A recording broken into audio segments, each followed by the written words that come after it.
Halo semuanya, Assalamualaikum.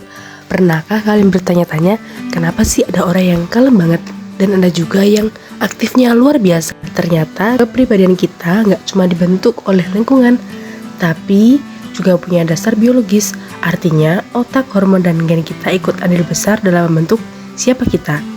Yuk kita bahas bagaimana tubuh dan otak kita mengatur kepribadian kita sehari-hari. Let's go!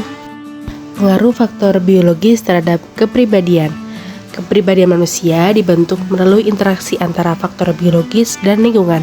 Faktor biologis yang dimaksud meliputi temperamen, hormon, neurotransmitter, dan genetika. Temperamen merupakan dasar biologis kepribadian yang sudah muncul sejak masa kanak-kanak dan cenderung lebih stabil seumur hidup. Sementara itu, neurotransmitter seperti dopamin, serotonin, dan norepinefrin memainkan peran besar dalam berbagai ekspresi kepribadian. Selanjutnya, Marvin Zuckerman mengklasifikasikan dimensi kepribadian berbasis biologi menjadi 4. Yang pertama, ekstraversi, yang kedua, agresivitas, yang ketiga, neurotisme, dan yang keempat, impulsivitas atau sensasi seeking. Selanjutnya, dimensi-dimensi kepribadian berdasarkan biologi. Yang pertama, ekstraversi atau kebersamaan. Ekstrovert memiliki gairah kortikal yang rendah sehingga mencari stimulasi dari lingkungan. Karena otaknya kurang aktif secara alami, ekstrovert cenderung menyukai interaksi sosial dan aktivitas yang merangsang, dibantu oleh dopamin yang memunculkan rasa senang. Testosteron yang tinggi dan serotonin yang rendah terkait dengan perilaku agresif. Orang dengan kecenderungan agresif yang seringkali memiliki keseimbangan hormon dan neurotransmitter yang membuat mereka mudah tersulut emosi atau marah. Ketiga, yaitu neurotisme atau kecemasan atau penghindaran dari bahaya. Kadar kortisol dan epinefrin yang tinggi, sistem saraf responsif terhadap stres. Individu dengan neurotisme yang sangat tinggi, sensitif terhadap tekanan, membuat mereka mudah cemas dan khawatir.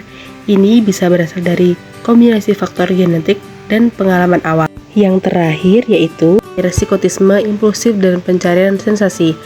Kadar dopamin tinggi dan MAO rendah dikaitkan dengan perilaku impulsif dan pencarian sensasi. Orang dengan karakter ini menyukai pengalaman baru, beresiko dan menantang karena sistem otaknya menghargai sensasi tinggi. Selanjutnya, genetika kepribadian. Studi menunjukkan bahwa 40-60% variasi kepribadian diturunkan secara genetik. Gen memiliki peran penting tapi tidak mutlak. Lingkungan tetap berperan besar dalam membentuk kepribadian. Interaksi antara gen dan lingkungan bersifat kompleks dan dinamis. Selanjutnya yaitu aplikasi sistem pakar pemilihan karir. Sistem pakar menggunakan algoritma genetika untuk menyarankan karir berdasarkan kepribadian. Penelitian ini menunjukkan bahwa pemahaman kepribadian bisa membantu menentukan karir yang cocok, dan teknologi bisa digunakan untuk merekomendasikan pilihan berdasarkan karakter biologis seseorang. Kesimpulannya, kepribadian dibentuk oleh interaksi antara faktor biologis dan lingkungan. Pemahaman ini penting dalam psikologi dan terapi. Ilmu psikologi kepribadian tidak hanya bisa mengandalkan satu pendekatan. Pendekatan biologis memberikan pemahaman mendalam, terutama untuk keperluan diagnosis dan pengembangan terapi yang sesuai. Jadi, kepribadian bukan hanya soal bagaimana kita dibesarkan, tetapi juga bagaimana tubuh kita disetel sejak lahir. Memahami dasar biologis ini bisa membantu kita mengenal diri lebih baik dan menghargai perbedaan antar individu. Sekian, terima kasih. Thanks for watching.